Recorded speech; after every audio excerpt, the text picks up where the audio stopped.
Welcome to hit TV. నేను మీ నిర్మల.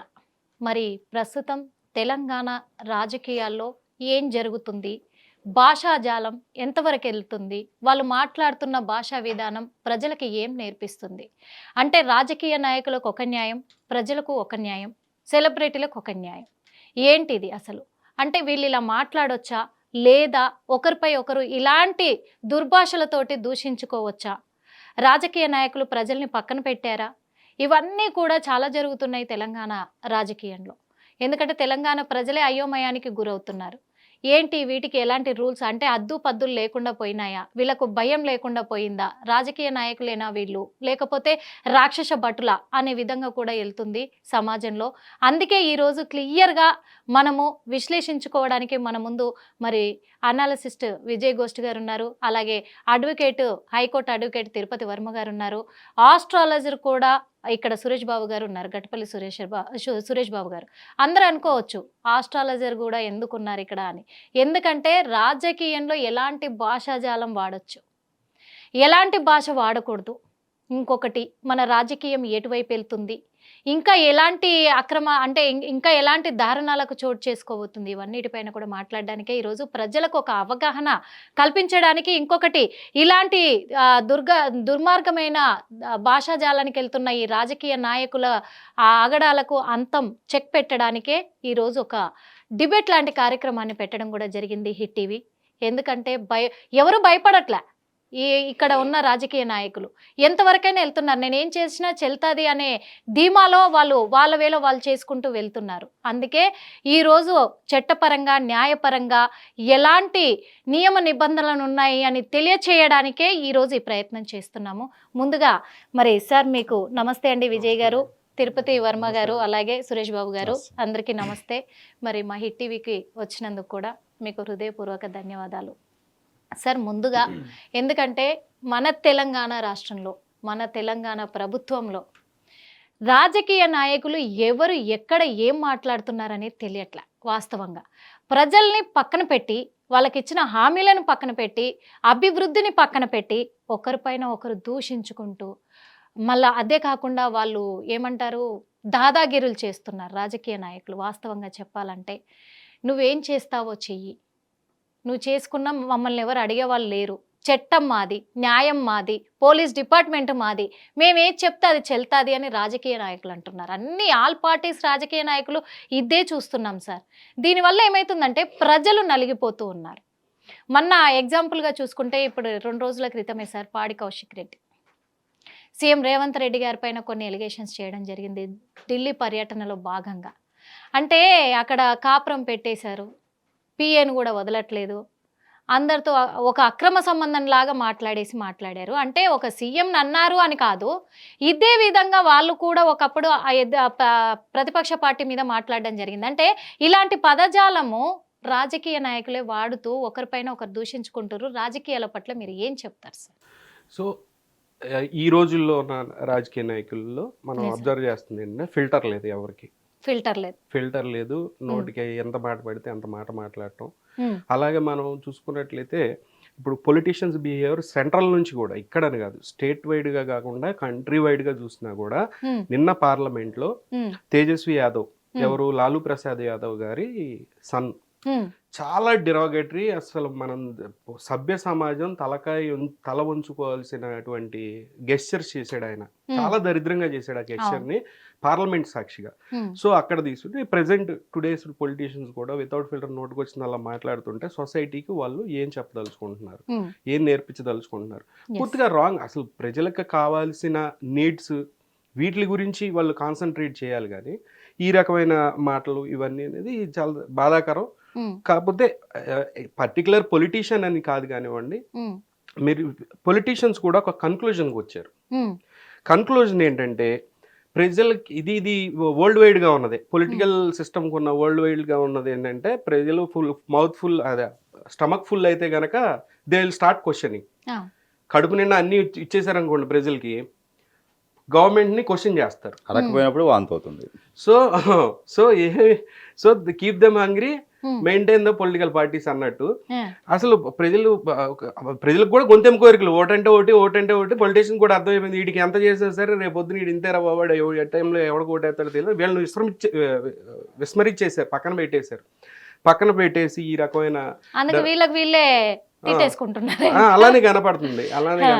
చాలా నీచమైన భాష. ఆ భాష మనం వెళ్ళలేకపోతున్నాం, అవన్నీ చూస్తూనే ఉన్నాం. సో వాళ్ళు చేంజ్ అయ్యి వాళ్ళుగా ప్రజలకి ఏం చేయగలం అనే కాంటెక్స్ట్ లో వాళ్ళు వెళ్ళాలి తప్పితే ఈ రకమైన బిహేవియర్ అనేది చేంజ్ చేసుకుంటే చాలా మంచిది అనేది. అంటే నేను అదే అడుగుతున్నాను సార్. ఇప్పుడు ఎందుకంటే ఒక పదవికి ఒక విలువ అనేది ఉంటుంది.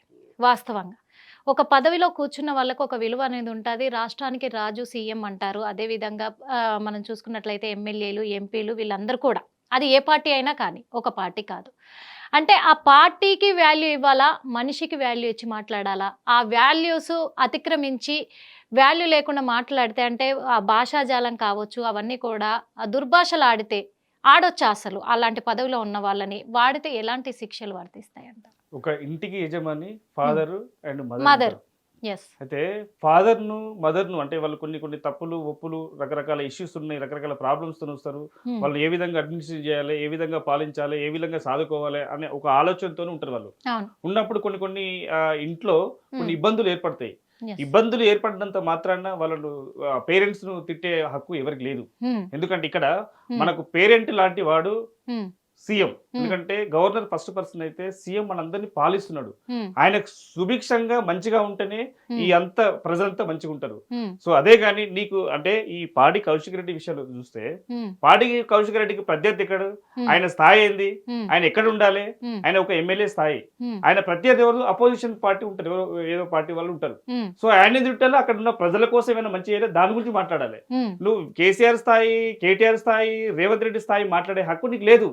సరే అదంతా వదిలిపెడితే, నీకు ప్రజలకు నువ్వు అంటే పిచ్చి వాగ్దానాలని చేసిన తర్వాత నువ్వు పెద్దోడిని అంటే ఒక సీఎం లాంటి వ్యక్తిని, ఒక మినిస్టర్ లాంటి వ్యక్తిని తిడితే నేను గొప్పగా అయితే అని ఒక అపోహకు వచ్చేసి వీళ్ళు అపోహకు వచ్చేసి ప్రజలకు చేయాల్సిన పనులు వదిలేసి, గాలికి వదిలేసి, నేను ఇంకా వీళ్ళకంటే పెద్ద లీడర్ని కావాలి, రేపొద్దు నేను హోమ్ మినిస్టర్ కావాలి, లేకుంటే ఇంకోటి ఒక కళలు కనండి, కానీ ప్రజలకు మంచి చేసుకుంటూ ప్రజలకు ఏం చేయాలి, వాళ్ళకి సమస్యలు ఏంటి, వాళ్ళకి అంటే గవర్నమెంట్ నుండి, ఒక సీఎం నుండి, ఒక తండ్రి లాంటి వ్యక్తి నుండి ఏం కోరుకోవాలని చూసుకుంటూ మీరు విమర్శలు చేయండి. ఆ విమర్శ ఎంతవరకు ఉండాలి? కొంతవరకు మీకు విమర్శనాత్మకంగా ప్రజలకు అంటే సహృదయంతో ప్రజలు రిసీవ్ చేసుకున్నంత వరకు ఉండాలి. అంతేగాని ప్రజలు ఇష్టపడి నీ నోటికి ఏది వస్తుంది మాట్లాడితే మాత్రం సెక్షన్లో, రాజ్యాంగంలో చట్ట ప్రకారం అందరూ శిక్షార్హులే. ఎందుకంటే ఆడ ప్రైమ్ మినిస్టర్ లేదు, చీఫ్ మినిస్టర్ లేదు, ఎమ్మెల్యే లేదు, సామాన్య కార్యకర్త లేదు, సామాన్యుడు లేడు. ఎందుకంటే ప్రతి ఒక్కరికి చట్టం ముందు అందరూ సమానులే, వాళ్ళకు కూడా అదే సెక్షన్లు వర్తిస్తాయి. ఈ విషయంలో పాడి కౌశిక్ రెడ్డి విషయంలో మాత్రం, ఎందుకంటే ఒక అభియోగం చేసిండు, ఒక అభియోగం చేసినప్పుడు డెఫినెట్ గా దాని వెనకాల ఏ కోణంలో చేసిండు, ఎందుకు చేసిండు అని చెప్పి పోలీసు వాళ్ళు ఇన్వెస్టిగేషన్ చేయాల్సిన పరిస్థితి ఉన్నది. సో ఇన్వెస్టిగేషన్ చేసిన తర్వాత ఒకవేళ ఈ ఆరోపణలు తప్పుడు అనిపిస్తే ఆయనకు శిక్షలు వర్తించే, ఐపీసీ కానీ కూడా బిఎన్ఎస్ ప్రకారం కొన్ని శిక్షలు వర్తించే అవకాశం ఉంది. దానికి తగ్గట్టు తప్పకుండా శిక్ష పడుతుంది ఖచ్చితంగా. అదే విషయము ఇప్పుడు ఒక ఎమ్మెల్యే స్థానంలో ఉన్న పాడి కౌశిక్ రెడ్డి వ్యాఖ్యలు చేశాడు కాబట్టి ఇలాంటి శిక్షలు వర్తిస్తాయి, కరెక్టే. కాకపోతే అసెంబ్లీలో రాష్ట్రానికి ఒక నాయకుడుగా ఉన్నటువంటి సీఎం రేవంత్ రెడ్డి గారు కూడా కొన్ని పదజాలాలు ఎలా ఉన్నాయంటే, గొయ్యి తీసి పాతి పెడతాను, లాగులలో తొండలు వదులుతాను, ఇలాంటి దుర్భాషలు ఉన్నాయి. మరొక సీఎం స్థానంలో ఉన్న వ్యక్తి అయినటువంటి రేవంత్ రెడ్డి గారు ఇలాంటి భాషలు వాడితే ఏంటి అసలు చట్టం దృష్టిలో ఎలా? దీనికంటే ముందు తెలంగాణ రాష్ట్రంలో ఒక విషయం జరిగిందండి. ఎందుకంటే ప్రజలకు అన్యాయం జరుగుతుంది, 16 జీవో ప్రకారం మా ఉద్యోగాలు రావట్లేదు, నీళ్లు నిధులు నియామకాలు అని చెప్పి చాలా అన్యాయం జరుగుతుందని చెప్పి వీళ్ళ నుంచి వెళ్ళగొట్టాలి. ఒక రెంట్కి వచ్చిన వాళ్ళని వెళ్ళగొట్టాలంటే కొన్ని భాషా పదజాలను ఉపయోగించాల్సి వస్తుంది, కొన్ని చర్యలు తీసుకోవాల్సి వస్తుంది. ఆ చర్యల్లో భాగంగా ఇంతకుముందు కేసీఆర్ గారు చాలా ఉపయోగించిన తర్వాత ఈ 10 సంవత్సరాలు దోపిడీ జరిగిందని చెప్పి రేవంత్ రెడ్డి భావించిన తర్వాత వాళ్ళు ఒక మోనోపాలిజం చేస్తున్న క్రమంలో కొంత పదజాలం వాడాల్సి వచ్చింది. ఎందుకంటే ఆ పదజాలం, ఎందుకంటే ఈ పార్టీలో మొత్తం తొక్కేసినాం, మొత్తం ఏమి లేదు, మొత్తం నేనే ఉన్నాను, only BRS party TRS party ఉంటుందని ఆ క్రమంలో రేవంత్ రెడ్డి గారు వచ్చి నేను ఈ విధంగా మీరు చేసిన అన్యాయాలు బయటకు తీస్తాను, మీరు చేసిన అక్రమాలు బయటకు తీస్తాను అని చెప్పి మీ పార్టీని తొక్కుతా అని చెప్పి, అంటే దీన్ని ఏమంటే దీన్ని క్రిమినల్ ఇంటిమిడేషన్ కింద వాళ్ళు భావించి ఆ టైంలో బీఆర్ఎస్ పార్టీలో రేవంత్ రెడ్డి గారి పైన కూడా కేసు పెట్టిరు. సో ఇప్పుడు ఎంతో మంది జగదీశ్వర్ రెడ్డి అయితుంది, పాడి కౌశిక్ రెడ్డి అయితుంది, ప్రశాంత్ రెడ్డి అయితుంది, వీళ్ళంతా కలిసి ఒకరి మీద అటాక్ చేసుకుంటూ తిట్టడం వల్ల ఈ పోలీస్ వ్యవస్థ ఖచ్చితంగా వాళ్ళ మీద చర్యలు తీసుకోవాల్సిన అవసరం ఉంటుంది, తీసుకుంటున్నారు కూడా. అంటే ఇక్కడ సీఎం కి చాలా ఓపిక ఉండాలి, ఆ వాడే భాషా జాలం కూడా చాలా పద్ధతిగా ఉండాలి, ప్రజలకు నేర్పించేలాగా ఉండాలి అంటారు. అలాంటిది అతిక్రమించి అలాంటి భాషాజాలం ఆయనే వాడినప్పుడు మేము సాధారణ వ్యక్తులము, పదవుల నుంచి వెళ్ళిపోయిన వాళ్ళం, మేము ఏది మాట్లాడినా నడుస్తుందనే పోటాపోటీ తత్వం కలిగిన ఈ రాజకీయ నాయకుల మధ్య ఇప్పుడు అదే కాలం నడుస్తుంది. అందుకు మరి చట్టము యాక్సెప్ట్ చేస్తుందా సీఎం గారు అలా మాట్లాడితే? సీఎంను కానీ ఎవరు కానీ యాక్సెప్ట్ చేయరు. ఎందుకు అంటే వీళ్ళందరూ అంటే సీఎం అనే వ్యక్తి ఒక తండ్రి లాంటి వ్యక్తి. ఎందుకంటే రకరకాల వ్యక్తులు రకరకాల తప్పులు చేస్తారు. ఆ తప్పులు అనే వరకు కొంతవరకు ఉంటుంది, కొంతవరకు ఉపేక్షించవచ్చు, కొంతవరకు క్షమించవచ్చు, కొంతవరకు అది చేయొచ్చు. అది మితిమీరి చేసినప్పుడు దండన పట్టాల్సి వస్తుంది, ఖచ్చితంగా పట్టాల్సి వస్తుంది. పట్టాల్సి వచ్చినప్పుడు కొన్నిసార్లు మాట స్లిప్ అయిపోయి కూడా మాట్లాడే అవకాశం ఉంటుంది. అదే విషయంగా అదే చేస్తున్నాడు, దాంట్లో ఏం తప్పే ఉండదు. ఎందుకంటే మీరు ఇప్పుడు నువ్వు ఎవరో ఒక కార్యకర్తని పెట్టి ఒక సీఎం వ్యక్తిని తిట్టినప్పుడు ఆయన వాళ్ళ తప్పేమనిపిస్తుంది మీకు? ఆయన ఏమంటున్నాడు? ఆయన ఈ విధంగా ఈయన వేసినప్పుడు అంటే వితౌట్ ఎవిడెన్స్ ఈ 15 మంది 20 మంది 30 మంది ఉన్నారు అని చెప్పి ఏదో ఇట్లాంటి వ్యాఖ్యలు చేయట్లేదు కదా. మీరు అట్లాంటి పనులు చేయకండి, మంచిగా ఉండదు. మీరు మంచిగా ఉంటే మీ విషయాలని బయటకు తీస్తాను, మిమ్మల్ని తొక్కుతాను అంటున్నాడు. దాని తప్పేం కాదు కదా. ఇక్కడ ఏంటి అంటే బూతులు కూడా వాడుతున్నారు. కర్రు కాల్చి వాతలు పెడతాము, ఇది అది అనేటివి. అంటే ఒక రాజకీయ నాయకులు ఇలా బూతులు వాడొచ్చా చట్ట ప్రకారంగా? కొన్ని తెలంగాణలో కొన్ని సామెతలు ఉంటాయి. కర్రు కాల్చి వాత పెడతా అంటే అది ఎందుకంటే నువ్వు అంటే కుక్క కాటుకు చెప్పదేవా, ఇట్లాంటి వర్డ్స్ అనేది యూజ్ చేస్తారు. అంటే నిజ జీవితంలో అట్లాంటివి కూడా కొంతమంది అంటే రూరల్ బ్యాక్గ్రౌండ్ ఉన్న ఆ ఏరియాలో వాడతారు అది. సో ఆ వాడకంలో భాగంగా ఆయన కూడా రూరల్ బ్యాక్గ్రౌండ్ నుంచి వచ్చింది కాబట్టి ఆయన కొంచెం కంట్రోల్ చేయాలంటే డెఫినెట్ గా ఆ వర్డ్ చిన్న చిన్న వర్డ్లు యూజ్ చేసి ఉండాలి.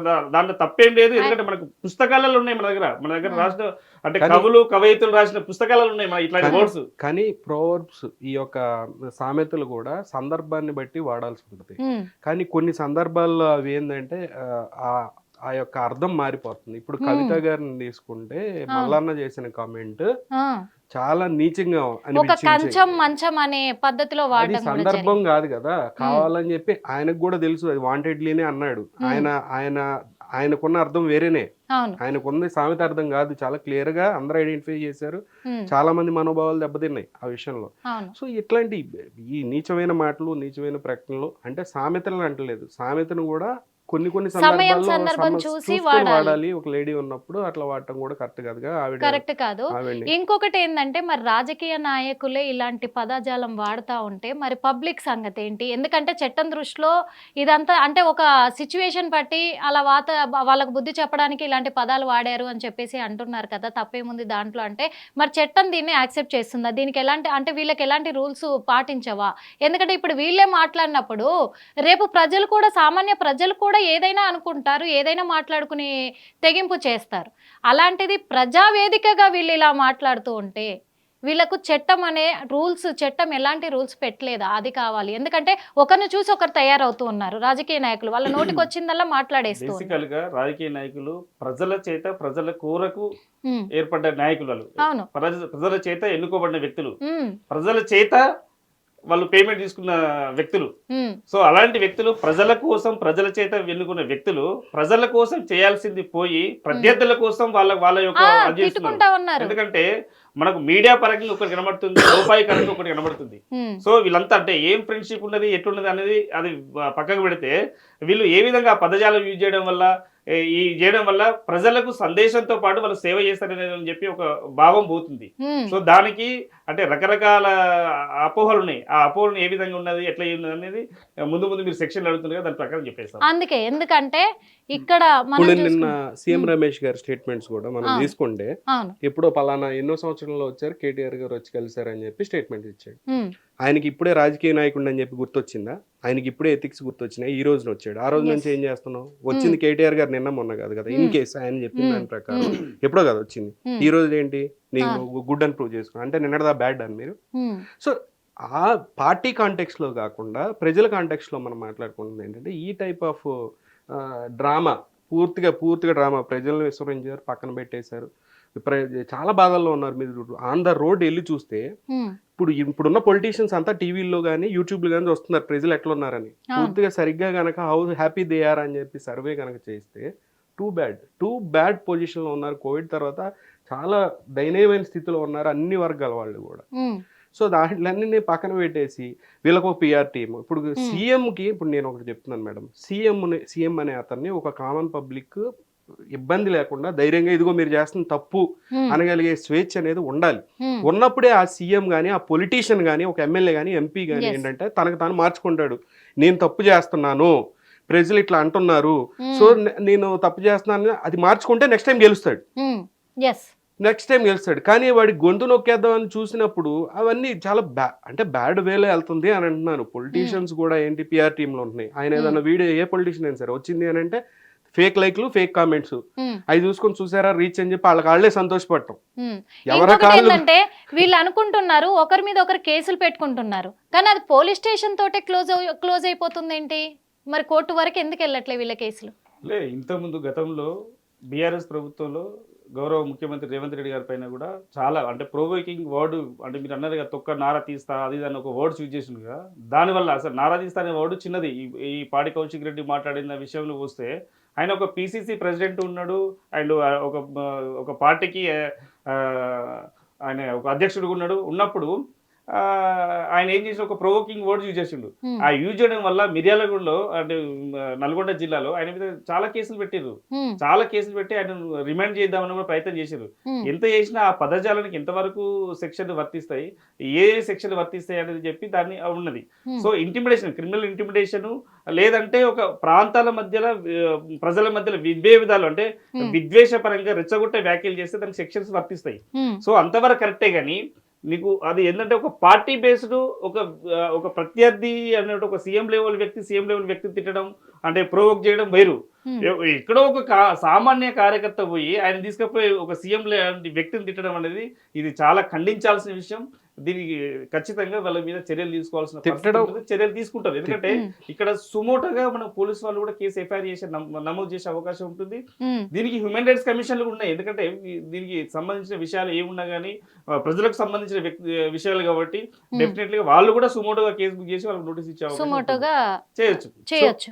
తిట్టడం అనేది ఏ పొలిటీషియన్ అయినా కామన్ మ్యాన్ డైరెక్ట్ గా నోటుకు వచ్చినట్టు అన్పార్లమెంటరీ వర్డ్స్ యూజ్ చేయడం అనేది తప్పే. మన కాంటెక్స్ట్ ఏంటంటే ప్రజలకు ఉన్న ఇబ్బందులు, లేదంటే మీరు సీఎం ఉన్నారు మీరు ఏం చేయట్లేదు అనడంలో తప్పులేదు, మీరు అసలు పూర్తిగా విస్మరించారు ప్రజల్ని అని అనడంలో తప్పులేదు. At the same time sir చెప్పినట్టు సీఎం గారు ఎట్లా అంటే ఎంత సీరియస్ గా ఉన్నారు. నేననేది ఏంటంటే కేసీఆర్ గారు తెలంగాణ రావటానికి అమరులైన ఎంతో మంది ప్రజలు ఉన్నారు. అంతేకాకుండా దాన్ని లీడ్ చేసిన మెయిన్ సింహం ఆయనే. ఆయన పేరు అనేది ఎప్పుడు చిరస్థాయిగా నిలిచిపోద్ది తెలంగాణ బుక్స్ అన్నింటిలో కూడా. ఆయన వల్లే తెలంగాణ అనేది సార్థకమైంది. ఓకే, ఎన్నో సార్లు ఫైట్ చేశారు కానీ చివరికి ఆయనే కదా ఉంది మొత్తం నడిపించింది ఇది. సో ఆయన్ని కూడా ఇప్పుడు ప్రూఫ్స్ లేని ఎలిగేషన్స్ చేసుకొని టీవీల్లో ఇప్పుడు మీడియా ట్రయల్స్ నడుపుకొని అందులో ఏ వయసుతో కూడా వయసుకు కూడా గౌరవించకుండా ఆయన ఒకప్పుడు 10 సంవత్సరాలు ఒక సీఎం సీట్ లో కూర్చొని రాష్ట్రాన్ని శాసించిన ఆయన రాష్ట్ర ప్రజల కోసము పాటుపడిన ఆయన పదవికి విలువీయకపోయినా ఆయన వయసుకైనా విలువీయాలి. ఆ వయసుకు కూడా విలువీయకుండా ఈ రోజు సీఎం సీట్ లో కూర్చున్న రేవంత్ రెడ్డి గారు అలాంటి మాటలు మాట్లాడడం పట్ల ఒకవేళ దానికి ఏమన్నా అంటే అట్లా మాట్లాడకుండా ఏదైనా చర్యలు చేపట్టడానికి కానీ ఎలాంటి కేసులైనా వర్తిస్తాయా అలా మాట్లాడిన? తెలంగాణ ఉద్యమంలో సీఎంతో పాటు అంటే మాజీ సీఎంతో పాటు ఇప్పుడున్న సీఎంతో పాటు 4 కోట్ల ప్రజలు ఉన్నారు. ఉన్నప్పుడు ప్రజల చేతుల ప్రజా సంఘాలు ఏర్పాటు చేసి జేఏసీ ఏర్పాటు చేసి దానికి కోదండరామ్ సార్ను పెట్టిండ్రు. So Kodandaram sir JAC chairman ఉన్నప్పుడు ఆఫ్టర్ అంటే తెలంగాణ వచ్చిన తర్వాత గవర్నమెంట్ ఏర్పడిన తర్వాత ఆయనకి ఇచ్చిన గౌరవం ముఖ్యమంత్రి కేసీఆర్ ఏమి ఇచ్చినప్పుడు అప్పుడు ముఖ్యమంత్రి ఆయనే మర్యాద ఇచ్చిండు.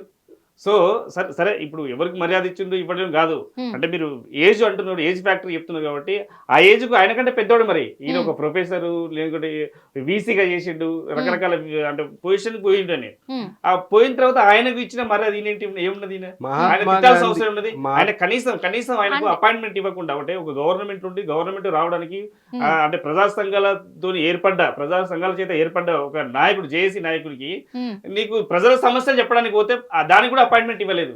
అట్లాంటిది ఇప్పుడు మీకు అంటే ఈ తెలంగాణ రాష్ట్రంలో ధర్నాలు ఉండకూడదు, ఇంకేం ఉండకూడదు, ఏం ఉండకూడదు అని చెప్పి ఆ ధర్నా చౌక్ నెట్టేసిన పరిస్థితి ఈ రోజు వీళ్ళు ధర్నా చేస్తున్నారు. అంటే ఇక్కడ స్వేచ్ఛగా ఉండడానికి, ప్రజారంజకంగా ఉండడానికి వీళ్ళను అంటే రేవంత్ రెడ్డి కల్పిస్తున్న ఒక మంచి అవకాశం.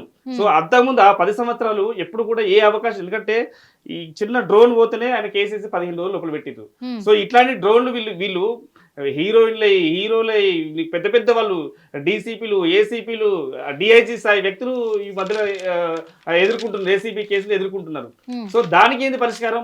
ఇవన్నీ ఇక్కడ 10 సంవత్సరాలు ఇక్కడ అస్తవ్యస్తంగా తయారైంది కాబట్టి దానికి ఒక లాంగ్వేజ్ యూజ్ చేయాలి కాబట్టి లాంగ్వేజ్ యూజ్ చేసాడు, దానికి శిక్షలు అంటే వాళ్ళు కూడా కేసులు పెట్టిరు, ఆయన కూడా ఇప్పుడు కోర్టులోకి వెళ్తున్నాడు.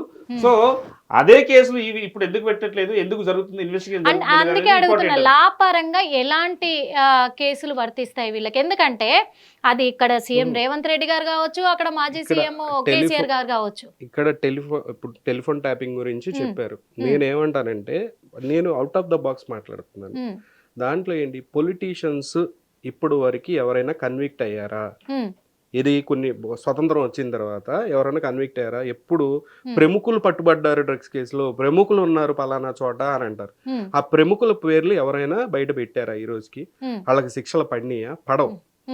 ఇది అంతా ఏంటంటే గేమ్ ప్లే ఉంటుంది. ప్రతి పొలిటీషియన్, ప్రతి కాంగ్రెస్ పార్టీ అయినా బీజేపీ అయినా ప్రతి పొలిటీషియన్స్ మీద ఏదో ఒక ఎలిగేషన్ ఉంటుంది, వాళ్ళకి సంబంధించిన ఏవో ఉంటాయి. దాన్ని యూజ్ చేసుకుని ఒక సెంట్రల్ గవర్నమెంటో లేదంటే వేరే పార్టీలో ఒకళ్ళకొకళ్ళు ఒక అగ్రిమెంట్కి వస్తూ ఉంటారు. అది జరుగుతూ ఉంటుంది. అది బేసిక్గా మనకి ప్రూఫ్స్ లేకపోయినా మాట్లాడే మాటలే ఇది నేను చెప్పేది. పూర్తిగా అందరికీ తెలిసిన విషయం, కానీ మమ అంటే అని అనుకుంటాం అంతే. బయట జరిగే గొడవ వేరు, బ్యాక్గ్రౌండ్లో జరిగే గొడవ వేరు ఉంటుంది. టెలిఫోన్ ట్యాపింగ్ తీసుకుంటే, టెలిఫోన్ ట్యాపింగ్ అనేది ఆపరేటర్ లెవెల్లో ఎవరిదైనా రికార్డ్ చేసినప్పుడు ఒక లాగ్ క్రియేట్ అవుద్ది. ఆ లాగ్లో యాష్ వాల్యూ కానివ్వండి, ఆ ఎవిడెన్స్ కానీ ఉంటుంది. సో ఇప్పుడు మనం అనేది ఏంటి, ఇన్ కేస్ స్ట్రింగ్ రే అనే ఒక సూట్ కేసుని యూజ్ చేశారు అని అన్నారు. అది ఉన్నప్పుడు టెలిఫోన్ టవర్ కానీ ఈ మొబైల్ ఫోన్లో కానీ ఎక్కడ లాగ్ ఉండదు దాంతో రికార్డ్ చేస్తే. ఆ రికార్డింగ్స్ అనే ఎగ్జాంపుల్ చెప్తున్నాను, వీళ్ళు చేశారు అని అంటలేదు. సో ఎవిడెన్స్లు అవి అడ్మిసిబుల్ అవ్వవు కోర్టులో. చివరికి ఆ కేసు అనేది నీరు గారిపోద్ది, ఆ కేసు అనేది నుంచోదు అనేది చాలా మందికి ఆ విషయం తెలుసు. ఏది టెలిఫోన్ ట్యాపింగ్ మీద అవగాహన ఒప్పుకోవట్లేదండి. నేను అంటుంది ఏంటి, అలాంటి ఎవిడెన్స్ ఇప్పుడు మీరు నేను మాట్లాడుకున్నది ఒక ఆడియో టేప్ తీసుకెళ్ళి కోర్టులో ఇచ్చి టెలిఫోన్ ట్యాపింగ్ జరిగింది అంటే కుదరదు. నేను డైరెక్ట్గా ఎక్స్చేంజ్ నుంచి ఏది టెలిఫోన్ ఆపరేటర్ లెవెల్లో నేను ఆవిడది కనుక రికార్డ్ చేస్తే అప్పుడు దానికి ఒక లాగ్ ఉంటుంది కాబట్టి ప్రూవ్ అవుద్ది. సో ఇప్పుడు మేమిద్దరం మాట్లాడుకునేది ఆ యొక్క సూట్ కేసుతో రికార్డ్ చేశారా, లేదంటే మీ ఇద్దరం పక్కన మాట్లాడేటప్పుడు ఏదైనా పెట్టి రికార్డ్ చేస్తే తెలియదు కదా. అంటే అది కేటీఆర్ గారు చేశారా, కేసీఆర్ గారు చేయించారా, దానికి ఒక లాగ్ ఉండదు అని అంటున్నా. వాళ్ళు చేశారు అని అంటలా. ఇవన్నీ ప్రూవ్ అవ్వరు. ఇవన్నీ ఇప్పుడు ప్రతి పొలిటీషియన్ మీద ఇట్లాంటి ఎవిడెన్స్ లేని కేసులు చాలా ఉంటాయి.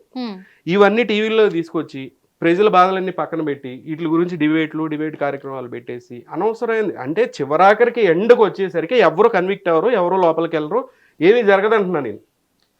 అలా ఏం లేదండి. ఎందుకంటే నార్త్ ఏంటంటే ప్రాంతీయం, ఇక్కడ కులము, మతము, రకరకాల ప్రభావం ఉంటుంది. ఎందుకంటే పొలిటికల్గా ఒకరిని తొక్కాలంటే ఒకరిని కంపల్సరీ వాళ్ళ ఒత్తిడి ఉంటుంది, రాజకీయ ఒత్తిడి ఉంటుంది. ఎందుకంటే లల్లు ప్రసాద్ యాదవ్ దాన స్కామ్, ఆ స్కామ్లో ఆయనకు కన్విక్షన్ వచ్చింది, ఆయన జైలు శిక్ష పెట్టి జైలు కూడా వెళ్ళిండు. సో అంతకంటే పెద్ద నేరాలు చేసిన వాళ్ళు అంటే కొన్ని బయటకు వచ్చినాయి. ఎందుకంటే సార్ అన్నట్టు కూడా కొంత ఎవిడెన్స్ లేకుండా కొంతమంది బయటకు వచ్చి బయట తిరుగుతున్నారు. సో ఇదేంటంటే ఒక ప్రాంతీయము, ఒక మతము, ఒక కులము, దాన్ని బట్టి కూడా ఇక్కడ శిక్షలు మారుతున్నాయని చెప్పి సార్ చెప్పిన ప్రకారం చెప్పొచ్చు. అదే నేను అడిగేది ఏంటంటే, ఇప్పుడు ఎందుకంటే ప్రజలకు ఒక అవగాహన కల్పించాల్సిన వాళ్ళే నోటికి వచ్చినట్టల్లా వాళ్ళు ఏ పదవులు ఉన్నామని వాళ్ళు మర్చిపోయి మాట్లాడుతున్నారు. ఇక్కడ మనం పదవి దిగినాం కదా అని చెప్పేసి ఏదైనా మాట్లాడొచ్చు అని కొంతమంది నాయకులు. ఇలా ఉండి వీళ్ళు నోటికి అదుపు లేకుండా మాట్లాడేస్తున్నారు. అంటే రాజకీయ పరంగా వీళ్ళున్న హోదాను బట్టి అవతల వాళ్ళకు విలువీయలేదు కదా, ఇప్పుడు మనం ఎందుకు ఇవ్వాలి అనే విధంగా ఇలా వెళ్ళిపోవచ్చా అసలు? ఎందుకంటే ఇలా వెళ్ళిపోతే వీళ్ళకంటూ ఎలాంటి చట్టాలు లేవా, వీళ్ళకంటూ ఎలాంటి రూల్స్ లేవా, వీళ్ళకంటూ ఎలాంటి చెక్ పెట్టడం అంటే వీళ్ళకంటూ ఎలాంటి శిక్షలు అమలు అవ్వవా? వీళ్ళు శిక్షలు అమలు అవ్వవు అని చెప్పేసి చట్టం చెప్పినట్లయితే వీళ్ళు ఇలాగే ముందుకెళ్తారు కదా. ఏంటి నెక్స్ట్ ప్రాసెస్? ఎవరైనా రేపు రాబోయే రాజకీయాలు వేరే మారుతూనే ఉంటాయి, నాయకులంతా మారుతూనే ఉంటారు. ఈ రోజు ఉన్న వాళ్ళు రేపు ఉండరు, ఇప్పుడు 5 ఏళ్ళు ఉన్న వాళ్ళు ఇంకో 5 ఏళ్ళు వీళ్ళే ఉంటారని గ్యారంటీ లేదు. అలాంటప్పుడు రేపు రాబోయే రాజకీయ నాయకులు ఎవరు రావాలనుకున్నా కానీ ఇలాగే మాట్లాడుతూ వెళ్తూ ఉంటారేమో. ఒకవేళ వీళ్ళకంటూ చర్యలు వర్తిస్తాయి, చట్టంలో ఎలాంటి రూల్స్ ఉన్నాయి, ఇలా మాట్లాడకూడదు అంటే రాజకీయ నాయకులకు ఒక న్యాయం, అంటే రాజకీయ నాయకులకు ఎలాంటి చట్టాలు ఉన్నాయి, లేదా ఇటు సెలబ్రిటీస్కి ఎలాంటివి చట్టాలు ఉన్నాయి, అటు సామాన్య ప్రజలకు ఎలాంటి చట్టాలు ఉన్నాయి, అది కావాలి. సామాన్య ప్రజలకు, సెలబ్రిటీస్కు, ముఖ్యమంత్రికి, ప్రధానమంత్రికి వేర్వేరు సెక్షన్ ఉండవు. ఉండవు. రాజ్యాంగ ప్రకారం ప్రతి ఒక్కరూ దానికి శిక్షలకు అర్హులే. ఇక్కడ ఏంటంటే ఇప్పుడు ఒకవేళ మీరు పేరు పాడి కౌశిక్ రెడ్డి పేరు తీసుకున్నారు కాబట్టి ఆయన గురించే మాట్లాడదాం. ఎందుకంటే ఈ గత 1.5 year పైన జరిగిన ఈ ప్రభుత్వంలో ఈయన ఎప్పుడు చూసినా ముఖ్యమంత్రిని తిట్టిండు, కానీ ఎప్పుడైనా ప్రజలకు ఈ విధంగా చేద్దాము, ఈ ఒక ప్రాజెక్టు రావాలి, ప్రజలకి చేద్దాము, ఉద్యోగాలు కల్పిద్దాము, నీళ్లు తీసుకొద్దాము, నిధులు తీసుకొద్దాము, లేకుంటే ఇంకేమైనా చేయండి అని చెప్పి ప్రభుత్వానికి వినతి పత్రం కానీ అట్లాంటివి ఏమైనా దాఖలు జరిగినాయా? జరగలేదు. సో ఇదేంటంటే ఒక గొప్పోడు అయితాము, నేను ఒక ముఖ్యమంత్రి స్థాయి వ్యక్తి తిట్టడం వల్ల నేను ఒక గొప్ప వ్యక్తిని అవుతాను, నెక్స్ట్ ఏమైనా గవర్నమెంట్ వస్తే నేను ఏదో హోమ్ మినిస్టర్ లేకుంటే ఏదో ఒక పదవి వస్తాను ఆకాంక్ష. ఎట్లా అంటే టోటల్ గా రాజకీయ నాయకులు ఇలా మాట్లాడుకునే దాన్ని బట్టి తీసుకుంటే, చట్టం దృష్టిలోకి తీసుకుంటే వీళ్ళకు ఇలా మాట్లాడుకోకుండా ఉండాలంటే చట్టం ఏమైనా శిక్షలు వర్తించే అవకాశం ఉందా? అంటే ఈ బిఎన్ఎస్ ప్రకారం తప్పకుండా శిక్షలు వర్తిస్తాయి.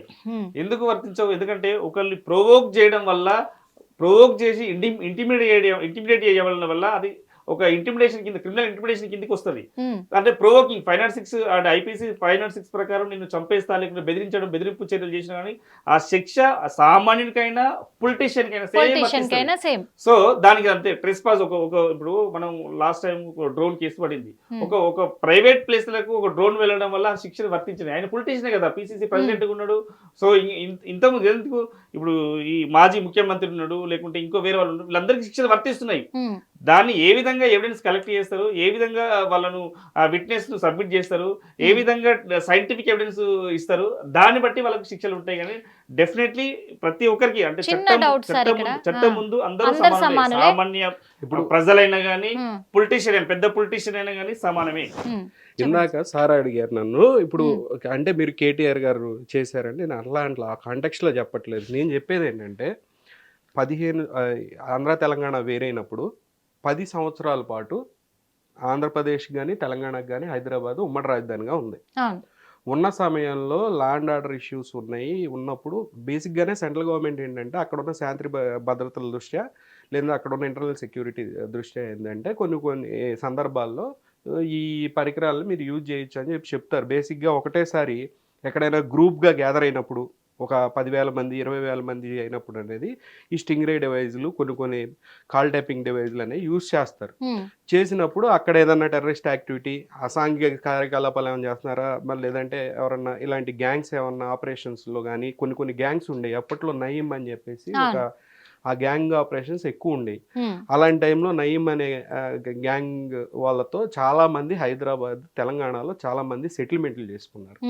అది చిన్న పెద్ద తేడా లేకుండా పొలిటీషియన్స్ దగ్గర నుంచి చాలా పెద్దోళ్ళు ఆయనతో పాటు ఆ యొక్క డీల్స్ చేశారు. చేసినప్పుడు ఆయన ఎన్కౌంటర్ చేసింది ఏ టైంలో? టీఆర్ఎస్ గవర్నమెంట్ టైంలో. ఆ టైంలో ఎవరెవరు ఇప్పుడు ఆయన మీద స్క్రూటినీ పెట్టినప్పుడు, ఎవరి మీద? ఈ యొక్క నయీం మీద పెట్టినప్పుడు ఆయనకు వచ్చే incoming calls, out going calls మీద కూడా పెడతారు కదా.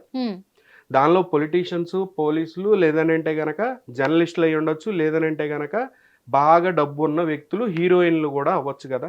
ఎందుకంటే అతను చేసిన కొన్ని సెటిల్మెంట్లో హీరోయిన్ నంబర్లు కూడా చేశాడు కదా. అలాంటప్పుడు గవర్నమెంట్ అనేది 100% స్క్రూటినీ చేస్తుంది కదా. ఏది ఒక సంఘ వ్యతిరేక కార్యకలాపాలు చేసే ఈ యొక్క వ్యక్తితో, అంటే ఈ యొక్క మాజీ నక్సలైట్ ఆయనతో ఈ రకమైన మనుషుల్ని చంపుతూ ఈ రకంగా చేస్తూ ఉన్నప్పుడు ఆయన మీద నజర్ పెట్టినప్పుడు ఆయనకు వచ్చే కాల్స్ మీద కూడా పెడతారు కదా, ఆ కాంటెక్స్లో కూడా పెట్టి ఉండొచ్చు. అట్ ద సేమ్ టైం నేను ఎగ్జాంపుల్ చెప్తున్నాను నేను. సో అలాంటి కాంటెక్స్లో అప్పుడు చేసిన ఆడియోలు ఏ ఉంటాయి, బేసిక్గా వాళ్ళు మాట్లాడుకున్నవి ఉంటాయి. అవి చేసేసారు అంటే అట్లా కుదరదు. నేను అనేది ఏంటి, ఆన్సర్ చెప్పాల్సింది ఎవరు? మీరు ప్రాపర్ ఎవిడెన్స్లు, ఇదిగో ఈ కాల్స్ ఈ చేశారు సిట్ పెట్టారు, లేదంటే రేపు పొద్దున కోర్టులో నడిచినప్పుడు జడ్జి అడిగినప్పుడు కేటీఆర్ గారు నిజంగా దానికి ఆయన అడ్వకేట్ వెళ్ళి చెప్తారు, ఏమంటే ఈ కాంటెక్స్లో ఇది చేసాము. ఎందుకనంటే వాటి గురించి మీడియాలో మీరు రికార్డింగ్లు చేశారు, వీళ్ళ ఈ హీరోయిన్ చేశారు అన్నమ్మటే కేటీఆర్ గారు వచ్చి సమాధానం చెప్పడం. ఇన్ కేసు ఆవిడ హీరోయిన్లు చేశారని అంట్లా మళ్ళీ ఇంకో కాంటెక్స్లో ఆ వ్యక్తితో, లేదనంటే తెలంగాణ 10 సంవత్సరాలు ఏదైతే ఉమ్మడి రాజధాని ఉన్న సమయంలో వాళ్ళకి ఏదన్నా, ఎందుకంటే ఆ టైంలో ఏమనుకున్నారు, ఆంధ్రప్రదేశ్కి కూడా హైదరాబాద్ని ఉమ్మడి రాజధాని శాశ్వతంగా చేస్తామనే టెన్షన్స్ కూడా నడుస్తున్నాయి. ఆ టైంలో కూడా కొన్ని ఇక్కడ ఉన్న కొంతమంది పొలిటీషియన్స్, కొంతమంది ఈ యొక్క బిజినెస్ పీపుల్ కూడా కొన్ని మ్యానిపులేషన్స్ చేశారు. చేసినప్పుడు వాటి గురించి తెలుసుకోవడానికి కూడా కొన్ని ఆడియోస్ ఒకవేళ చేసి ఉండొచ్చు. అవి ఏమన్నా ఆన్సరబుల్ అయితే కనుక అవి కోర్టులో చెప్పుకుంటారు, ఈ కాంటెక్స్లో చేసామని. అంతే తప్పితే మీడియా ట్రయల్స్లోకి వచ్చి చెప్పరు కదా. రోజు మీడియాలో అదే చూపిస్తుంటే నా సబ్జెక్ట్ ఏంటంటే, ఇప్పుడు నేను ఒక పాయింట్ రైజ్ చేశాను, ఇలా కూడా అయ్యి ఉండొచ్చు కదా అని. సో ఇవన్నీ ఎక్కడ తేలుతాయి? కోర్టులో తేలుతాయి. విలువైన ప్రజలు సమయం, ఇప్పుడు ప్రజలందరూ కలిసి ఒక మ్యాండేట్ ఇచ్చారు, ఎవరు సీఎం గారికి ఇచ్చినప్పుడు ఆయన బెటర్గా పర్ఫామ్ చేస్తే నెక్స్ట్ టైం వస్తారు. ప్రజలకు కావాల్సింది ఏంటనేది హార్ట్ఫుల్గా ఏంటంటే గ్రౌండ్ లెవెల్లో వచ్చి, ఒకప్పుడు రచ్చబండ ప్రోగ్రామ్ అని చెప్పి అట్లా తిరుగుతూ ప్రజల్లో మమేకం అయ్యి, ఎమ్మెల్యేలు కానీ ఎంపీలు కానీ మమేకం అయ్యి ఏదైనా చేస్తే ప్రజల జీవితాలు బాగుంటాయి అంటున్నా.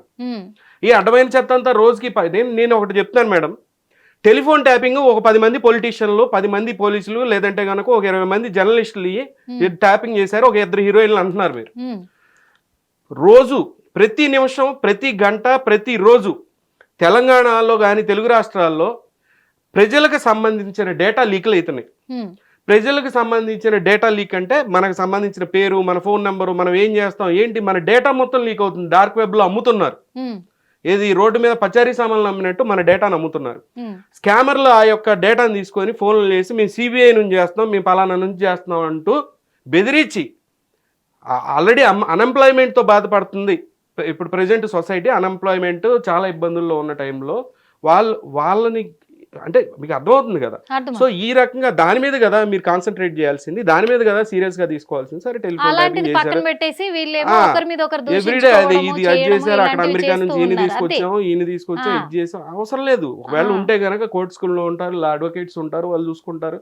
ఇన్ కేసు ఆయన చెప్పినట్టు లాలూ ప్రసాద్ యాదవ్ గారు లోపల వేశారు, ఇంకోటి లోపల వేశారు, ఆ సమయం వస్తే అందరు లోపలికి వెళ్తారు, అది సెకండరీ. అది ప్రజా సమయం, ప్రజల డబ్బు ఈ విధంగా పోతుంది. ఎందుకంటే ప్రజల మంచి కోసం మేలు కోరే వాళ్ళు రాజకీయ నాయకులది కొంత మేరకు వాళ్ళు వాడే భాషా విధానం కావచ్చు, వాళ్ళు చేసే పనుల విధానం కావచ్చు, అది ఒక ప్రొఫెషనల్గా ఉండాలి అనుకుంటాము. కానీ వీళ్ళు ఏంటంటే ఈ మధ్య వీళ్ళు మాట్లాడుతున్న ఈ భాషా విధానంతోనే సగం ప్రజల్లో వ్యతిరేకత పోతా ఉంది అందరికీ. ఏ పార్టీ అయినా, మన తెలంగాణ రాష్ట్రంలో ఉన్నది 3 పార్టీలు, ఆ 3 పార్టీలు కూడా వాళ్ళ గౌరవాన్ని వాళ్ళు పోగొట్టుకుంటున్నారు. యాక్చువల్గా ఇప్పుడు మీతో పాటు ఇక్కడ ఆస్ట్రాలజర్ గారు కూడా ఉండడం జరిగింది. కాకపోతే వాళ్లకు భాష మీద అంటే ఎలాంటి భాష ఉపయోగించాలి, ఎలాంటి భాషాజాలంతో పనులు ముందుకు తీసుకెళ్ళాలి, ప్రజలకి ఎలాంటి భాషాజాలంతో చెప్పాలి అనే విధంగా వాళ్ళకు భాష మీద చాలా పట్టుదల ఉంటుంది. కాబట్టి ఇంకొకటి శాస్త్రపరంగా కూడా కొన్ని భాషలు వాడుకలో ఉంటాయి మనకి.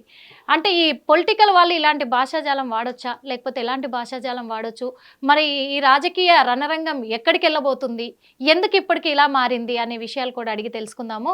సార్ సురేష్ బాబు గారు, ఒక విషయం అండి, ఎందుకంటే ఇప్పుడు రాజకీయ నాయకుల భాషాజాలం అనేది చాలా వినడానికి కూడా కొంచెం ఇబ్బందికరంగా ఉంటూ ఉంది ప్రజల పట్ల.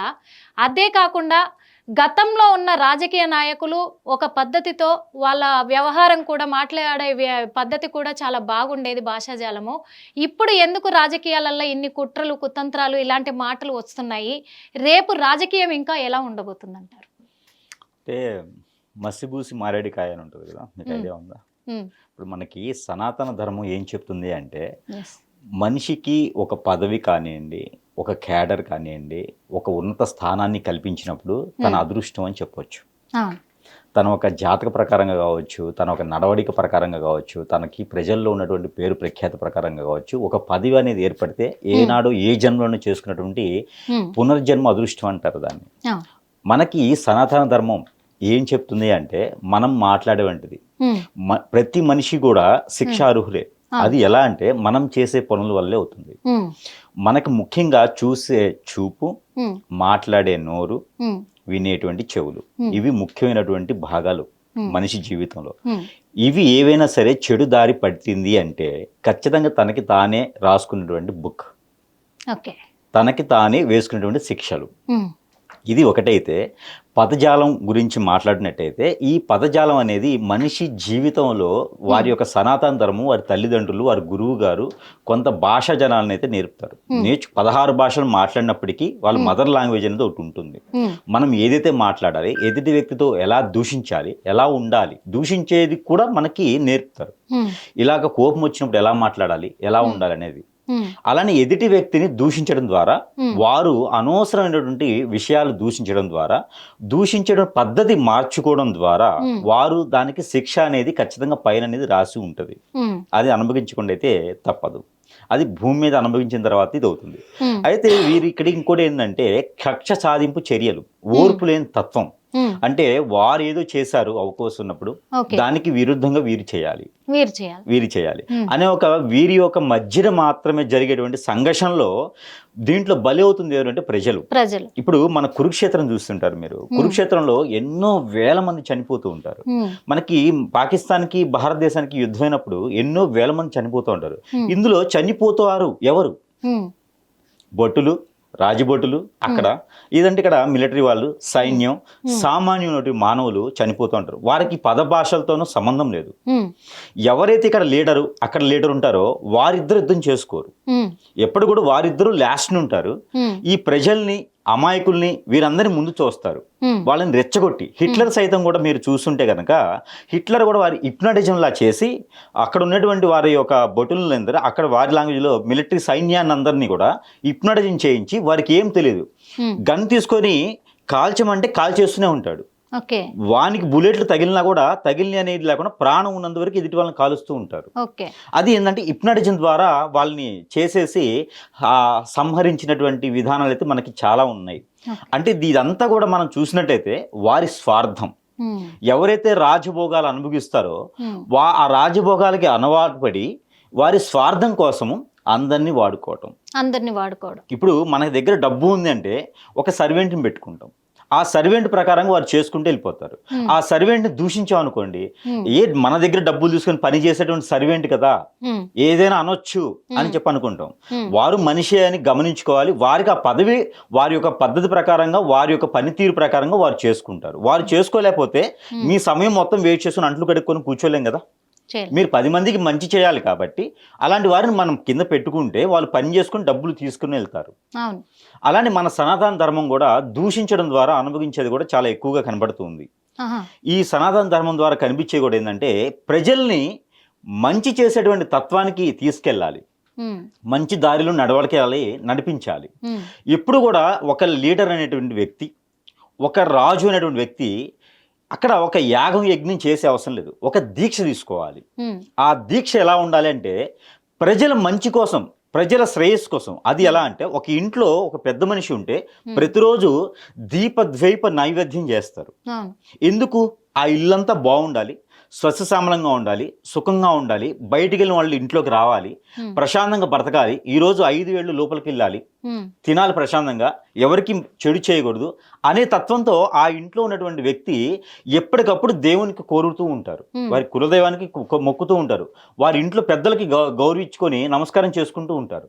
అలానే ఒక రాష్ట్రాన్ని పాలించేటువంటి ఒక రాజు ఉన్నారంటే ఆయన ఎంత పద్ధతిలో ఉండాలి, ఎంత విధిలో ఉండాలి. రాజులతో మన సంబంధం లేదు, మారుతూ ఉంటారు. మారేటువంటి 10 మంది మంచి కోరేటువంటి వ్యక్తి మన సనాతన ధర్మం ఏం చెప్తుంది అంటే ఒక దీక్ష తీసుకోవాలి. ఆ దీక్షలో ఏం చేయాలంటే మనకి మామూలుగా సాధువుల దీక్ష అయితే వారికి వారు స్వయం పాకం వండుకోవాలి, ఎప్పుడు దేవుని ధ్యానంలో ఉండాలి, ఏదైనా సమస్య ఉంటే పరిష్కార మార్గం చూపించాలి. అది ఉంటుంది. అయితే ఇక్కడ రాజుగా ఉంటారు కాబట్టి వీరు కొన్ని పదజాలాలు, కొన్ని రకాల పనులు చేయకూడనటువంటి తత్వం ఉంటే ఆ ఒక దేవాది దేవులైనటువంటి వారు కూడా వీరి మీద దీవిస్తే రాష్ట్రం కూడా స్వస్థసామలంగా ఉంటుంది. మనం ఆలోచించాలి, ఎవరికి మనం గెలిపిస్తుకుంటున్నాము, ఎవరికి మనం ఓట్లు వేస్తున్నాం. పెట్టారు మీరు చూసారా? దాని గురించి ఎంతో మంది వీడియోలు చేశారు, చాలా మంది యూట్యూబర్స్ వీడియోలు చేశారు. ఈ చిన్న చిన్న స్పీడ్ బ్రేకర్స్ ఇబ్బందిగా ఉన్నాయి, బైకులు వేసుకుని వెళ్ళేటప్పుడు ఇబ్బంది పడుతున్నారు, వెనక్కి కూర్చున్న పీలియన్ రైడర్కి ఇబ్బంది అవుతుందని కామెంట్లు లక్షల్లో వ్యూస్ వచ్చింది. ఇప్పటి వరకు తీయలేదు. నాకు ఒక్కోసారి తిట్టాలని కూడా అనిపించింది. నేను తిట్టకపోయినా దాని మీద వెళ్ళే ప్రతి ఒక్కడు అమనాభూతులు తిట్టుకుంటాడు పొలిటీషియన్. నేను చెప్పేది ఏంటంటే, ఒక ప్రెగ్నెంట్ లేడీ అండి, అటు హాస్పిటల్స్కి వెళ్ళే దారిలో ఉంటాయి, ఏ ఉంటాయి, ప్రెగ్నెంట్ లేడీ కానివ్వండి, ఒక స్పైనల్ ఇంజరీ ఉన్నవాళ్ళు, కాలు ఇరిగిన వాళ్ళు, చిన్న చిన్న పిల్లలు కానివ్వండి, ఆ బైక్ ఫాస్ట్గా వెళ్ళింది అనుకోండి ఇబ్బంది పడతారు. స్లోగా వెళ్తే వెనకుండా వచ్చిన కారు గుద్దేస్తుంది, లేదంటే ఆ కారు వల్ల ఏదో ప్రమాదం జరుగుతూ ఉంది. అవి తీసేయాలండి, దానివల్ల చాలా ప్రాబ్లమ్స్ ఉన్నాయండి. ఇప్పుడు వరకు తెలియదు, దాన్ని అంతే ఉంచారు. కానీ టీవీ ఓపెన్ చేస్తే మిగిలిన దరిద్రం అంతా ఉంటుంది. దానివల్ల కొన్ని లక్షల మంది, హైదరాబాద్లో ఉన్న కొన్ని లక్షల మంది అప్రిషియేట్ చేస్తారు ఆ చిన్న స్పీడ్ బ్రేకర్లు తీయటం. 5 సంవత్సరాల నుంచి 4 సంవత్సరాల నుంచి అడుగుతూనే ఉన్నారు, ఇప్పటి వరకు ఎవరో తీయలేదు. ఆ చర్యలు తీసుకుంటే చిన్న చిన్నయే చాలా ఇంపాక్ట్ వస్తుంది డైలీ లైఫ్ లో. నేను అంటుంది పెద్ద పెద్ద చేస్తారా అవన్నీ సెకండరీ. మీరు ఆ మైన్యూట్ లెవెల్లో ప్రజలు చెడుదారి పట్టడానికి గల కారణాలు కొన్ని ఉన్నాయి. అవేంటంటే, ఇప్పుడు మన తెలంగాణ రాష్ట్రం కాదు, ఇరు రాష్ట్రాల్లో కూడా సమస్యతో కూడినటువంటి విషయం ఏంటంటే గంజాయి, డ్రగ్స్ ఉన్నాయి. కానీ ఇది తీసుకునేవారు కానీ, తీసుకొని విచ్చలవిడిగా చేసేవారు కానీ చాలా తక్కువ మంది ఉన్నారు. మనం దాన్ని పబ్లిసిటీ చేయడం ద్వారా ఎంతమంది తీసుకుంటున్నారు ఈరోజు, దాని గురించి తెలుసుకోవాలి, దాని గురించి తీసుకోవాలని చాలా మంది చెడిపోతారు. మీరు చెబితే నమ్మరు సార్. నేను ఒక పార్టీల పేర్లు చెప్పను కానీ చాలా పార్టీలు ఈ రోజున ఒక సీఎం వచ్చే ముందు కానీ ఒక మ్యూజిక్ పెడతారు, సైకడెలిక్ సాంగ్స్ అని ఉంటాయి యూట్యూబ్లో. సైకడెలిక్ అంటే డ్రగ్స్ తీసుకున్న వాళ్ళు వినే పాటలు, డ్రగ్స్ తీసుకున్న వాళ్ళు వినే మ్యూజిక్ని సీఎం వచ్చే ముందు ప్లే చేస్తున్నారు, దాని ముందు జనం డాన్స్ చేస్తున్నారు. ఇలాంటి జర్నీ కూడా చూడండి. అంటే ఆ లెవెల్లో నేను ఆలోచించి చెప్తున్నాను. దారి చూపించేవారు ఎలా ఉంటే అలా వెళ్ళిపోతూ ఉంటారు. సింపుల్ గా నేను ఒకటి అడుగుతున్నా ఫైనల్ గా మిమ్మల్ని, మన తెలంగాణ రాష్ట్రం బాగుపడాలంటే, ప్రజలకు మేలు జరగాలంటే ఎలాంటి ప్రభుత్వాలు వస్తే బాగుంటాయి, ఎలాంటి నాయకులు వస్తే అంటే ఎలాంటి అని కాదు, ఎలాంటి రాజకీయం వస్తే బాగుంటుందంట? రాజకీయం అంటే మేడం ఇప్పుడు ఉన్నదంతా కార్పొరేట్ వరల్డ్. కార్పొరేట్ వరల్డ్ ఏం చేస్తుందంటే కామన్ పీపుల్ని ఎక్స్ప్లాయిటేషన్ చేస్తుంది. ఒక కార్పొరేట్ కంపెనీని పిలిచేసి ఆ సీఎం ఏమనుకుంటున్నాడంటే, నేను పెద్ద కంపెనీని పిలిచాను ఇక్కడికి, దీనివల్ల ఉద్యోగాలు వస్తాయి అని అంటున్నాడు. జరిగేది ఏంటంటే, వచ్చే ఉద్యోగాలు 2-3 వేలు 5 వేలు అయితే పోయే సెల్ఫ్ ఎంప్లాయ్మెంట్ అనేది కొన్ని లక్షల కోట్లలో పోతుంది. ఓకే, మెయిన్ గా కార్పొరేట్ సంస్థలు, అది మనం ఒక స్పెషల్ గా ఒక వీడియో కూడా చేద్దాము, అది ఎలాంటి ప్రభావాలు ఉన్నాయి. ఎందుకంటే అది 1 లైన్ లో చెప్పే ఆన్సర్ కాదు, కానీ ఏ సీఎం అయినా గనక దాన్ని కాన్సన్ట్రేట్ చేయగలిగితే బంగారు తెలంగాణ అనేది 100% సార్థకం అవుతుందని. మీరు అన్న దాంట్లో చిన్న సమస్య అండి, ఇక్కడ కార్పొరేట్ లెవెల్లో అన్నారు కదా, అసలు కార్పొరేటే ప్రభుత్వాలు నడిపిస్తున్నాయి. ఎగ్జాక్ట్లీ అదే కదా, కార్పొరేట్లే ప్రభుత్వాలు నడిపిస్తున్నాయి. అయితే కొత్త ప్రభుత్వాలు రావాలంటారా, కొత్త పార్టీలు రావాలంటారా?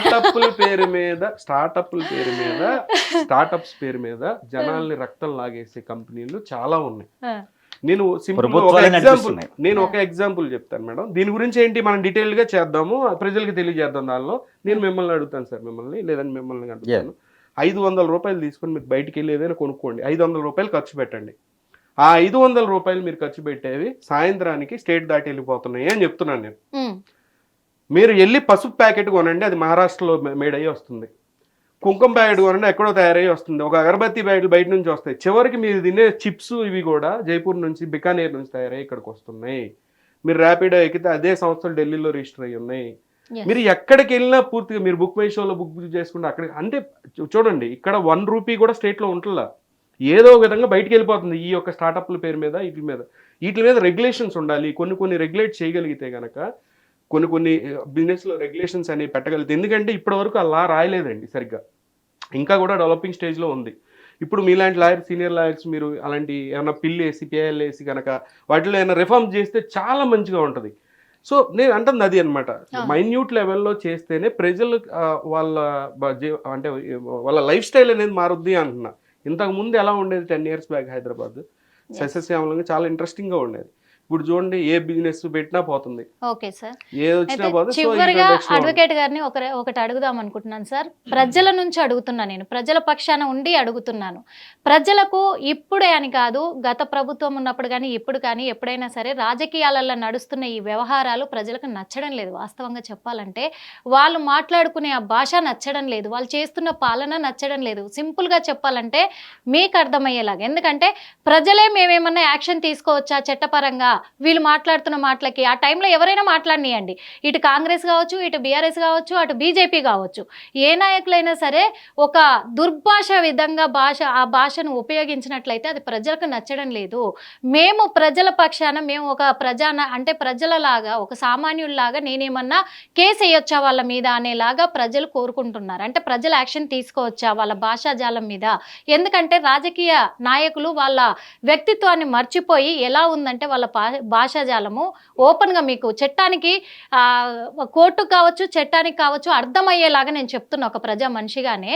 ఎలా అంటే, అరే మీ నాన్న ఎలా ఉన్నాడ్రా అనే దానికంటే నీ అమ్మ మొగుడు ఎలా ఉన్నాడ్రా అనేలాగా ఉంది రాజకీయ నాయకుల భాష విధానం. నేను ఇలా వాడుతున్నాను, అందరు నన్ను క్షమించాలి, ఎందుకంటే అర్థం అవ్వాలి కాబట్టి నేను అడుగుతున్నాను. ఇలాంటి భాష వాడుతున్నారు. మీ నాన్న ఎలా ఉన్నాడు అనేదానికి, నీ అమ్మ మొగుడు ఎలా ఉన్నాడు అనేదానికి. ఈ రెండో భాష వాడొచ్చా? దీనికి ఎలాంటి చర్యలు చేపట్టవచ్చు? ప్రజలు ఎలాంటి యాక్షన్ తీసుకోవచ్చు? అది కావాలి కోర్టు నుంచి మాకు. ఏ రాజకీయ పార్టీకి సంబంధించిన వ్యక్తి కానీ పబ్లిక్లో కానీ, దాన్ని మీడియా ద్వారా కానీ, సోషల్ మీడియా ద్వారా కానీ, ఫేస్బుక్ లాంటి, వాట్సాప్ లాంటి మీడియా ద్వారా కానీ ప్రొవోకింగ్ వర్డ్స్ అంటే రెచ్చగొట్టే విధంగా కానీ, ప్రాంతీయ మధ్యలో ప్రజల మధ్యలో విద్వేషాలు రెచ్చగొట్టేలా కానీ, పార్టీల మధ్యలో రాజకీయ నాయకుల మధ్యలో కూడా ప్రొవోకింగ్ చేసినా కానీ వాళ్ళ కొన్ని సెక్షన్స్ వర్తిస్తాయి. ఎందుకంటే ఇక్కడ అంటే వీళ్ళ ఇంటెన్షన్ అంటే క్రిమినల్ ఇంటెన్షన్ కూడా ఉండకూడదు. ఇంటెన్షనల్లీ చేస్తే, ఇంటెన్షనల్లీ ప్రొవోకింగ్ చేస్తే డెఫినెట్లీ వాళ్ళు శిక్షకు అర్హులు అవుతారు. సో అట్లాంటి ఏంటంటే పబ్లిక్లో స్పీచ్ ఇచ్చినప్పుడు ప్రొవోకింగ్ వర్డ్స్ యూజ్ చేసి నేను నరికేస్తా, చంపేస్తా, లేదంటే ఇంకో బూత్ వాడడం, ఇట్లాంటి వాడడం వల్ల కూడా డెఫినెట్లీ ఈ ప్రజలకు చెడు సందేశం ఇచ్చినట్టు అవుతుంది. సో ఆ సందేశం వల్ల వాళ్ళ మీద క్రిమినల్ చర్యలు తీసుకునే అవకాశం పోలీసు తీసుకుంటారు, తీసుకోవాలి కూడా. సో ఇలాంటి చర్యలు తీసుకోవడం వల్ల ఈ రాజకీయ పార్టీల పట్ల ప్రజలకు చెడు అభిప్రాయం ఏర్పడే అవకాశం ఉంది. ఇలాంటి జరగకుండా నిషేధించాల్సిన అవసరం ప్రభుత్వం పైన ఉంటుంది. కాబట్టి ఏ రాజకీయ పార్టీ కూడా ఈ చెడు ప్రొవోకింగ్ వర్డ్స్ యూజ్ చేయొద్దని చెప్పి మీ హిట్ టీవీ ద్వారా చెప్తున్నారు. తప్పకుండా సార్, తప్పకుండా. ఒకటే విషయం సార్, ఇప్పుడు నాయకుడిని ఎంచుకునేది ప్రజలే కాబట్టి ఈ వీటిపైన ప్రజలు కూడా చర్యలు చేపట్టొచ్చా? ఒకవేళ వాళ్ళు గనక చర్య తీసుకోవాలంటే ఏ చట్ట ప్రకారం ఏ కేసు వేయొచ్చు? ఖచ్చితంగా. అంటే ఏ విధంగా మాట్లాడు ప్రొవోకింగ్ వర్డ్ చేస్తే ఇంటిమిడేషన్, చంపేస్తా అని బెదిరించడం వల్ల క్రిమినల్ ఇంటిమిడేషన్ చేస్తాము, లేదంటే నిన్ను గుడ్డలతో నరుకుతానంటే ఇంకొక సెక్షన్. అంటే ఏ వర్డ్ యూజ్ చేస్తే ఆ వర్డ్కు తగ్గట్టు శిక్షలు ఉంటాయి. ఐపీఎస్ లో కానీ, బిఎన్ఎస్ లో కానీ ఈ శిక్ష సామాన్య ప్రజలైనా ఎవరైనా, పోలీసు వాళ్ళైనా సుమోటోగా వాళ్ళు కానీ, లేదంటే ప్రజలు కానీ సామాన్య ఒక లెటర్, అంటే ఇక్కడ హైరార్కీ ఉంటుంది. ఒక ఎస్ఐ, పోలీస్ స్టేషన్ లో ఒక ఎస్ఐ ఉంటే దానిపైన ఏసీపీ, సిఐ గారు ఉంటారు, ఏసీపీ గారు ఉంటారు, డీసీపీ గారు ఉంటారు, అది డీజీపీ లెవెల్ ఉంటుంది. ఇవన్నీ కాకుండా కానీ హ్యూమన్ రైట్స్ కమిషన్ ఉన్నది, హైకోర్టు ఉంది. అంటే ప్రజలకు న్యాయం అందించడానికి అంటే ప్రతి అవకాశాన్ని ప్రతి ప్రజలు అంటే సామాన్య కార్యకర్త నుండి ఒక సామాన్య ప్రజలు కూడా ఉపయోగించుకొని వాళ్ళ మీద కేసు వేసే అవకాశం ఉంటుంది. దీనివల్ల ఎలాంటి థ్రెటనింగ్ కానీ ఎలాంటివి ఉంటుంది, ఎందుకంటే న్యాయస్థానాలు ఉన్నాయి, పోలీస్ వ్యవస్థ ఉన్నది, రకరకాల నిఘా వ్యవస్థలు ఉన్నాయి. కాబట్టి డెఫినెట్గా వాళ్ళకి న్యాయం జరుగుతుంది. సో అలాంటి చర్యలు తీసుకోవాలని చెప్పి కోరుకుంటున్నాను. Thank you so much sir. మరి విజయ్ గోష్ఠి గారు, మీరేం చెప్పదలుచుకున్నారు దీనిపై? నథింగ్. సి పొలిటీషియన్స్, లాంగ్వేజ్ అండ్ రిఫార్మ్స్, వాళ్ళు ఒక ఉన్నతమైన పదవిలో ఉన్నారు, మమ్మల్ని లీడ్ చేయండి అని చెప్పి అలా మనం ఎన్నుకున్నాం.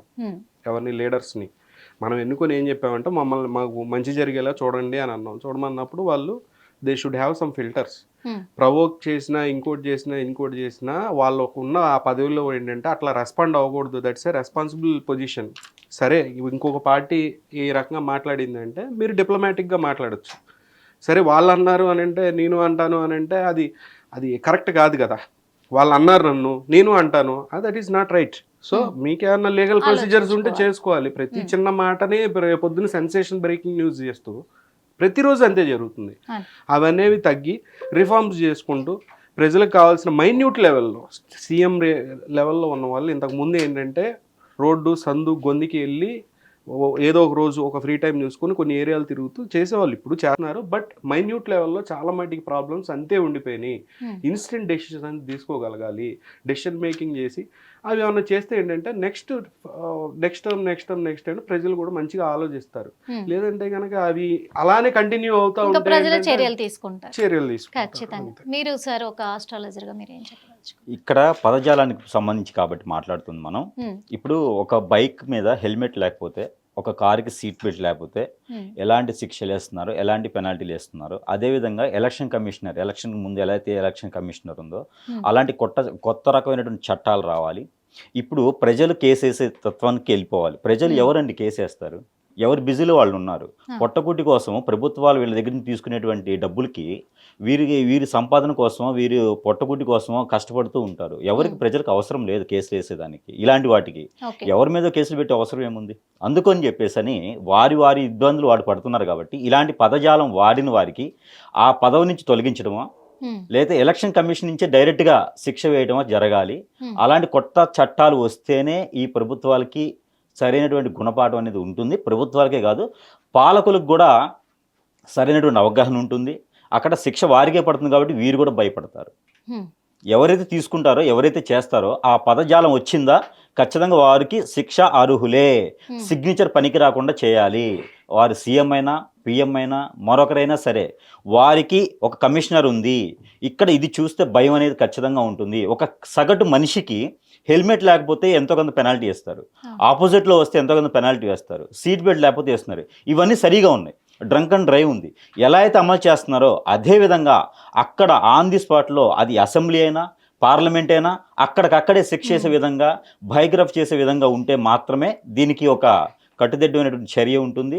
అక్కడ చనిపోయిన తర్వాత పైకి వెళ్ళి అనుభవించేదానికన్నా ఇక్కడ ఉండి అనుభవించేదానికి వానికి బుద్ధి రావాలి అంటే ఖచ్చితంగా నేను ఇది మాట్లాడితే ఖచ్చితంగా ఇక్కడ నాకు ఈ క్షణమే శిక్ష పడుతుంది అనే ఒక భయాన్ని క్రియేట్ చేస్తేనే అది ఉంటుంది. కత్తి చేతిలో ఉంటే తెగుతుందనే భయం ఉంటుంది. అట్లానే వాటికి శిక్ష ఉంటుంది అంటే నోట్లోంచి మాట రాదు. అలానే ఒకటి ఏదైనా పదవి తీసుకుంటే వారు ఖచ్చితంగా దీక్ష తీసుకునేవారే ఉండాలి. నోట్లో నుంచి తూలుగా మాటలు వచ్చేవారే ఉండకూడదు. దీక్ష తీసుకుంటే స్వచ్ఛశ్యామలంగా రాష్ట్రం ఉంటుంది.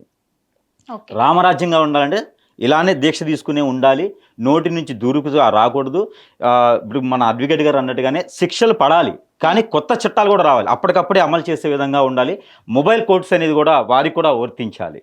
అలా అయితేనే ప్రజలు బాగుంటారు, అంత పాలన బాగుంటుంది. Thank you so much. మరి చూసాం కదా, ఎందుకంటే ఇప్పుడు ప్రజలు మంచి పాలన కావాలి అని కోరుకుంటున్నారు. కానీ మనకున్న ఈ తెలంగాణ రాష్ట్రంలో 3 ప్రభుత్వాలు అంటే 3 పార్టీలు కూడా ప్రభుత్వ పరంగా కావచ్చు, ప్రజాపాలన పరంగా కావచ్చు, ఆ ప్రజాపాలన మర్చిపోయి ప్రత్యక్షంగా కూడా పరోక్షంగా కూడా వాళ్ళు ప్రతిపక్షాల మీద ఈ విమర్శలు ఎక్కువైపోయి ఆ భాషాజాలం అనేది చాలా దుర్మార్గంగా ఉంటుంది. కాబట్టి ఒకటి గుర్తుపెట్టుకోండి, ప్రతి ఒక్క నాయకులు, ప్రతి పార్టీ నాయకులు చెప్పేది ఒకటే. ప్రజలు కూడా, ప్రజల తరఫున నేను కూడా చెప్పేది ఒకటే. ఇప్పటివరకు అందరి మాటలు కూడా విన్నాము, అందరి ఉద్దేశాలు కూడా విన్నాము.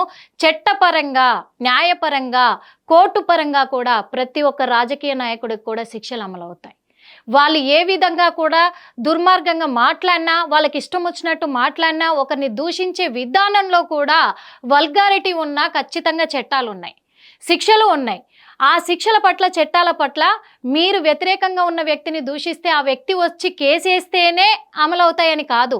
సామాన్య ప్రజలు కూడా, ప్రతి ఒక్క పౌరుడు కూడా మీ మీద యాక్షన్ తీసుకోవచ్చనే చట్టాలు మన తెలంగాణ రాష్ట్రమే కాదు, మన దేశంలో ఉన్నాయి. అవి మర్చిపోయారు రాజకీయ నాయకులు. మరి మీకు ఓటేసి గెలిపించుకున్న ప్రజలే మీ మీద హక్కుగా కేసులు వేయబోతారు. అది జాగ్రత్తగా ఉంచుకొని, దృష్టిలో ఉంచుకొని రాజకీయ నాయకులు, వాళ్ళు ఎమ్మెల్యే కావచ్చు, ఎంపీలు కావచ్చు, ఎమ్మెల్సీలు కావచ్చు, సీఎంలు కావచ్చు, పిఎంలు కావచ్చు, ఎవరైనా సరే. ఎందుకంటే మీ హోదాని దృష్టిలో పెట్టుకొని, మీ పదవిని దృష్టిలో పెట్టుకొని, మీ పాలనను దృష్టిలో పెట్టుకొని నడుచుకుంటేనే రాజకీయం అనేది ముందుకెళ్తూ ప్రజల పక్షాన ప్రజాభివృద్ధికి మీరు సహాయం చేసిన వాళ్ళు, సహకరించిన వాళ్ళు అవుతారు. లేదంటే ప్రజలే మీ మీద కేసులు వేయబోతున్నారు. ఇలాంటి భాషాజాలం వాడి ఇంకొకటి మీకు ఇష్టం వచ్చినట్టుగా మీ రాజకీయ రంగంలోనే మీరు ప్రతిపక్షాల మీద దూషించుకుంటూ, అలాగే ఒక నాయకుడి మీద ఇంకో నాయకుడు విమర్శలు కురిపించుకోవడం వల్ల ఈ ప్రజాస్వామ్యాన్ని మర్చిపోతున్నారు. కాబట్టి ప్రజలు బుద్ధి చెప్పే రోజు వచ్చింది. కాబట్టి తస్మాత్ జాగ్రత్తగా ఉండి రాజకీయ నాయకులు మన పాలనని ముందుకు తీసుకెళ్లాలని మా హిట్ టీవీ ద్వారా కోరుకుంటున్నాం. హిట్ టీవీ యాప్ ఇందులో short news, live news, entertainment shows, movies, digital magazines తో పాటు మీ జిల్లా వార్తలను కూడా ఫ్రీగా చూడొచ్చు. ఇంకెందుకు ఆలస్యం, వెంటనే హిట్ టీవీ యాప్ ని డౌన్లోడ్ చేసుకుని ఫ్రీగా ఎంటర్టైన్మెంట్ పొందండి. Hit TV app. Hit TV app. Please download Hit TV app. Hit TV యాప్ని ఫ్రీగా డౌన్లోడ్ చేసుకొని ఎంజాయ్ చేయండి. మీకు నచ్చిన ఎంటర్టైన్మెంట్ కోసం హిట్ టీవీ యాప్ ని ఫ్రీగా డౌన్లోడ్ చేసుకుని ఎంజాయ్ చేయండి. హిట్ టీవీ యాప్ని డౌన్లోడ్ చేసుకుని ఆస్వాదించండి, ఆశీర్వదించండి. ఇంతమంది సెలబ్రిటీలు హిట్ టీవీ యాప్ ని డౌన్లోడ్ చేసుకోండి అని చెప్తున్నారంటే ఎంత మంచి యాప్ ఆలోచించండి. అమెరికా అమెరికా అమెరికా అమెరికాలో చదవాలనుకునే వాళ్ళకి విశ్వసనీయమైన పేరు మన శౌర్య కన్సల్టెన్సీ. UK లో 1 year masters. UK లో 1 year masters. 2 years work permit up to 5 years visa. Contact Saurya Consultancy. Contact 89851 89851.